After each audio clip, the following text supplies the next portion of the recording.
తర్వాత సోషలిజం ఎక్కడ ఉంది, కమ్యూనిస్టులు ఎక్కడ ఉన్నారు, వాళ్ళ పని అయిపోయిందిలే అని చెప్పేసి అనుకున్నారు. కానీ మళ్ళీ కమ్యూనిస్టుల అవసరం ఎంత ఈరోజు గమనించి మళ్ళీ ప్రజలు కమ్యూనిస్ట్ పార్టీని అభివృద్ధి చేసేదానికి ప్రయత్నం చేస్తూ ఉన్నారు. ప్రజలు ఎక్కడన్నా ఏమైనా అనుమానం ఉందేమో కానీ పెట్టుబడిదారులకు మాత్రం అనుమానం లేదు కమ్యూనిస్టుల మీద. వీళ్ళుంటే మనకి ప్రమాదం, వీళ్ళు ఒక్క ఎర్ర చొక్కా వేసుకున్నవాడు కూడా ఉండకూడదు ఈ సమాజంలో అని చెప్పేసి వాళ్ళు అనుకుంటున్నారు. అందుకనే మన సమ్మె చేసినా అణిచివేస్తారు, మన ధర్నా చేసినా ధర్నా చేయలేరు. ఒక నాయకుడు వస్తుంటే, ఒక ముఖ్యమంత్రి వస్తుంటే మన నాయకులను తీసుకెళ్ళి అరెస్ట్ చేసి జైల్లో పెట్టేస్తున్నారు. ఎందుకని? మనం అంటే అంత భయం. ఏమో మన కత్తులు కట్టాలు తీసుకొని పొడిసి నరికి ఏమైనా చేస్తాం? ఏమీ లేదు. వాళ్ళ జేబులో డబ్బులు మీ అబ్బ సొమ్మ, ఇది కార్మికుల యొక్క కష్టం సొమ్ము కాబట్టి పంచండి అని చెప్పి అడుగుతాం కాబట్టి వాళ్ళకి భయం. అందుకని వాళ్ళు మనల్ని సహించలేదు, వాళ్ళకి భయపడే వాళ్ళని కాదు.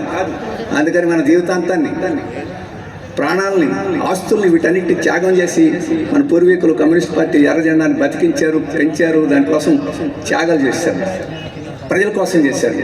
ఇంతకుముందు వీరయ్య గారు చెప్పారు, తెలంగాణ సాయుధ పోరాటంలో ఏం జరిగింది. మనమందరం మేడే జరుపుకుంటాం. మేడే కోసం ప్రాణాలు ఇచ్చిన వాళ్ళు చికాగో నగరంలో ఎవరి కోసం ప్రాణాలు ఇచ్చారు? మన కోసం ప్రాణాలు ఇచ్చారు. 8 గంటల పని దినాలు కావాలని చెప్పేసి మేడేకి 7 మంది అక్కడ ప్రాణాలు ఇచ్చారు హైగేట్ దగ్గర. ఈ తెలంగాణ రాష్ట్రంలో దున్నేవాడికే భూమి కావాలి, రైతుకు భూమి కావాలి, వెట్టి చాకిరీ పోవాలి వృత్తిదారులందరికీ అని చెప్పేసి పోరాటం చేసి 4,000 మంది ప్రాణాలు ఇచ్చారు. ఆ రోజు అమరవీరులు ఎవరి కోసం ఇచ్చారు? మన కోసం ఇచ్చారు. వారు ప్రాణాలు ఇచ్చారు కాబట్టి మనం ఏమాత్రమైనా బతుకుతున్నాం, లేకపోతే ఏమాత్రం బతుకులు కూడా మనకి ఉండేవి కాదు. అందుకని ప్రజల కోసం మనం కమ్యూనిస్ట్ పార్టీ ఎర్ర జెండా ఆనాటి నుంచి ఈనాటి నుంచి కృషి చేస్తుంది, రేపు కూడా కృషి చేస్తుంది. ఈ దేశంలో ప్రజలకు ఈరోజు ఏం కావాలనుకుంటున్నాం మనం? Communist party.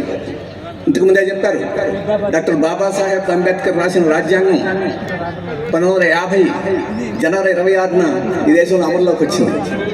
దాంట్లో 4 ముఖ్యమైన విషయాలు చెప్పారు. ఈ దేశంలో ప్రజలకు మేలు జరగాలంటే ప్రజాస్వామ్యం కావాలని చెప్పారు.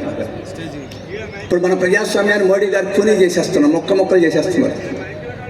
నిన్నెవరో భార్యను కూనీ చేశాడట, కూనీ చేసి ఉడకబెట్టి ఎక్కడో చేశాడట. మన దేశంలో ప్రజాస్వామ్యాన్ని మోడీ గారు అలా చేస్తున్నారు, కూనీ చేసి ఉడకబెట్టి ఎక్కడో కలిపేస్తా ఉన్నాడు. అటువంటి పరిస్థితి ఈరోజు మోడీ గారు చేస్తున్నాడు. ఆ ప్రజాస్వామ్యాన్ని మనం రక్షించుకోకపోతే కార్మికుడికి సమ్మె చేసే హక్కు ఉండదు, కార్మికుడు యూనియన్ పెట్టే హక్కు ఉండదు, కార్మికుడు మా జీతం పెంచడం చార్టర్ ఆఫ్ డిమాండ్ చేసే హక్కు ఉండదు. మీరందరూ యూనియన్లు పెట్టుకుని ఉద్యమాలు చేసి ఈరోజు ఆందోళన చేసి కొన్ని హక్కులు సాధించుకున్నారు, కొద్దిగా ఉన్నారు. అటువంటి హక్కులు ఉండవు. ఈ ప్రజాస్వామ్యం నాశనం అయిపోతుంది. ఈరోజు రైతులకు గిట్టుబాటు ధర కావాలంటున్నారు, మాకు మద్దతు ధరకు చట్టం కావాలంటున్నారు. ఢిల్లీలో ఉద్యమం చేస్తున్నారు, పంజాబ్లో ఉద్యమం చేస్తున్నారు, ఇక్కడ అందరం ఉద్యమం చేస్తున్నాం. రేపు ఈ ఉద్యమాలు చేసేదానికి కూడా ఈ ప్రజాస్వామ్యం లేకపోతే మనకు హక్కు ఉండదు. ఇప్పుడు నేను ఇక్కడ వేదిక మీద నిలబడి మాట్లాడుతున్నాను, విమర్శ చేస్తున్నాను, హక్కు ఉండదు. సుందరయ్య గారు ఈ బ్రిటిష్ వాళ్ళు వలసవాదం పోవాలని చెప్పేసి ఒక సభలో మాట్లాడితే మరుసటి రోజు బ్రిటిష్ వాళ్ళు జైల్లో పెట్టేసారు తీసుకెళ్ళి. ఆయనకి ఇంకా మైనర్ కూడా గారు. ఈ బ్రిటిష్ వాళ్ళు కళ్ళు ప్రోత్సహించి కళ్ళు మీద పన్ను వసూలు చేసి ఆ రకంగా డబ్బులు సంపాదిస్తున్నారు, ఈ కళ్ళు ఉండకూడదని చెప్పి తాటి చెట్టు ఎక్కి గొలలు కొట్టేశాడు సుందరయ్య గారు. తాటి చెట్టు దగ్గరని బ్రిటిష్ వాళ్ళు పట్టుకెళ్ళి జైల్లో పెట్టేశారు. ఈరోజు మోడీ గారి పరిస్థితి ఉంది, మోడీని విమర్శిస్తే జైలుకు తీసుకెళ్తున్నారు. ఇప్పుడు అమిత్ షా గారిని విమర్శిస్తే దేశద్రోహం చేసామని జైల్లో పెట్టేస్తున్నారు. మాకు పౌర హక్కులు కావాలంటే మోడీ గారిని చంపడానికి ప్రయత్నం చేశారని చెప్పి జైల్లో పెట్టారు కొంతమందిని. ఆ రకంగా విమర్శ చేసేవాడిని, ఎదురు తిరిగేవాడిని, ప్రశ్నించేవాడిని ఈరోజు సహించే పరిస్థితి లేదు ప్రజాస్వామ్యం.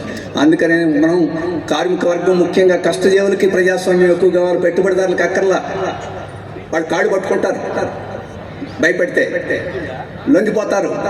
కానీ కష్టజీవులకి ప్రజాస్వామ్యం ఉంటేనే హక్కులు, పోరాటాలు ఉంటాయని మనం గమనంలో పెట్టుకోవాలి. అలాగే మనకి లౌకికవాదం, రాజ్యాంగంలో కూడా చెప్పారు లౌకికవాదం. ఈ దేశంలో ముస్లింలైనా, క్రైస్తవులైనా, హిందువులైనా, జైనులైనా, బుద్ధిస్టులైనా ఎవరైనా సమానంగా ఉండవాలి. మనం అందరం పౌరులు. మతం ఉంచుకోండి, పూజలు చేసుకోండి, పురస్కారాలు చేసుకోండి, చర్చికి వెళ్ళండి, మసీదుకి వెళ్ళండి, ఇబ్బంది ఏం లేదు. కానీ మేము హిందువులు గొప్పవాళ్ళని, ముస్లింలు గొప్పవాళ్ళని, క్రైస్తవులు గొప్పవాళ్ళని, ఒకరికొకరు పడద అవసరం ఇచ్చి కొట్టుకుంటామని చెప్పేసి దానికి అవకాశం లేదు. అది మన దేశానికి పనికిరాదు. 139 కోట్ల మంది ఇంతకుముందు వీళ్ళందరూ నుంచున్నారు వరుసగా, అన్ని మతాల వాళ్ళు ఉన్నారు. అందరూ చేతులు కట్టి పైకి మేమందరం ఒకటే అని చెప్పారు. అది మనకు కార్మికులకు అవసరం. కానీ పెట్టుబడిదారులకు అది అవసరం లేదు.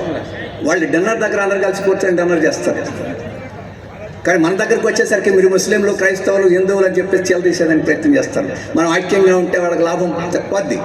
మనం ఐక్యంగా ఉంటే సమ్మె చేస్తాం, మనం ఐక్యంగా ఉంటే డిమాండ్స్ పెడతాం, గిట్టుబాటు ధర కావాలంటే అందుకు మనం చీల కొట్టాలి.